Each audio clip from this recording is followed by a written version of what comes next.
Greetings, comrades! My name is DimAurora, and welcome back to How Dim Does It. Now, this episode, I will not be building anything new. I'll just be kind of going over older designs and explaining what happened to them. So here we see that, well, we're dealing with superstructures today, if you couldn't tell from the title, and superstructures can be a very finicky subject. Now, this is, again, How Dim Does It, so please do not tell me that there's a better way to do it. Don't tell me that how I do it is stupid, because it's How Dim Does It. And I am not a bright man, but I like how I do things. So, today we are sitting here with two of the Gen 6As. Now you might recognize that that is not in fact a Gen 6A. That is the hull of the Aurelia made up to Gen 6A standards. Now, Gen 6A basically inherited the superstructure and especially the bridge design of Gen 6 or Gen 5. As we can see here, the Aurelia had a sort of boxy yet smoothed out bridge, and I did like that style for a long time. The ADS Type 1 is very special. It's the only Gen 6A that has a bridge like this, but it's a little bit fatter on the smoothing, and I don't really know how to explain it better than that.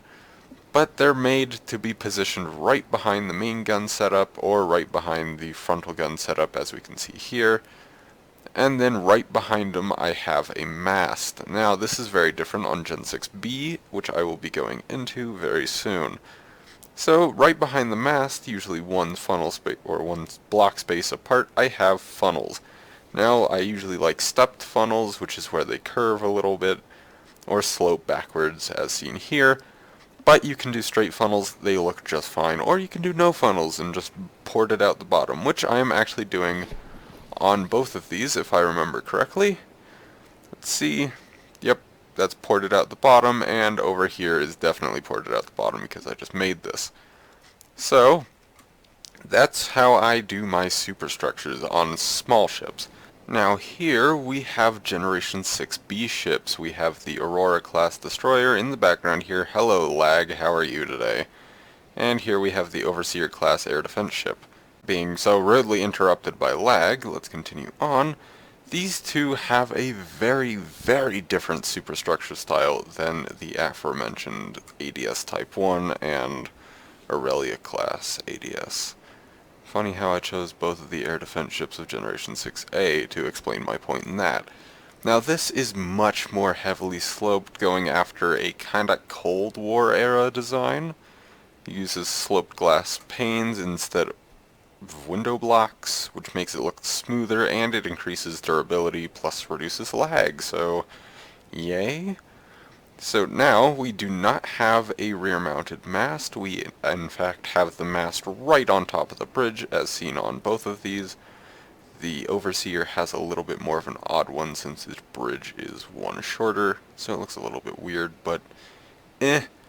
And then right behind it, where the mast used to be, I put the funnel. Once again, these are decorative because the exhaust is ported out the bottom, as we can see there and there.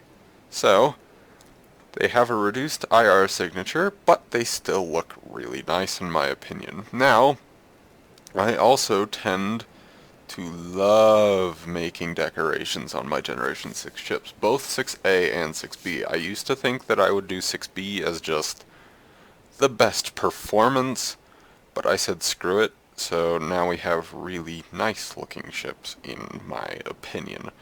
But that is not all. I have a very different style on my larger ships. Now here we have two seemingly very, very different ships.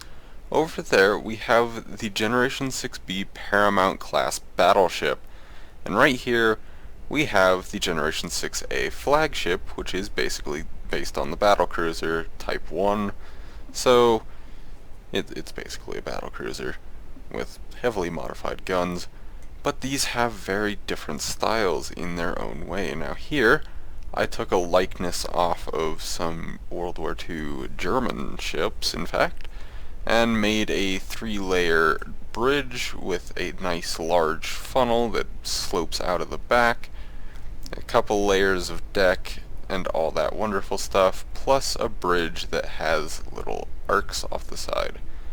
Originally, I don't know what those were used for, but originally they were used for something. I have the mast right against the back, once again, and I think it looks fine. Other people might not, but it's my ship, damn it. And, of course, we have tons of decorations, including the White Wolf in front, because this is a flagship. So, in the back, I do have a second bridge made similar to the main bridge. Oh, hello again, my old friend. But a little bit wider, and only serving the purpose of reserve fire control. So if the main bridge gets knocked out, we can still aim and tune our guns. Now, moving on to the Paramount class over here, which you can tell is not a conventional battleship, we have a bridge that somewhat still takes on the style of this. As you can see, what I've done is basically shave off these two layers here, the bridge deck and the one lower than bridge deck, and basically turned this deck into the bridge. Hello, lag. Oh my god. You're just wanting to say hello so much today. So I've turned this right here into a window, and then basically flattened it off. So that makes it a lot less tall. It reduces the profile of the ship. I'm thinking of making this larger. This is just the prototype version, that's why the mast is very incomplete. But I will have the mast right on top, as the same with the destroyer, basically destroyers. And I will have a single funnel similar to this, very similar to this. In fact, I might just steal it from that. You didn't hear that from me. And I will have a reserve bridge right in the back. So this is only half complete, but you know what? It shows the purpose. But that is all the time I have for this episode, and all of the topics I really wanted to cover. So if this does help you with Superstructure, or if you need, I guess, a little bit more tips, I may go through later and do a How Dim Does It, which basically I build an entire ship in. It won't be a big ship, but it'll be a ship. But anyways, guys, as for now, DimAurora, signing off.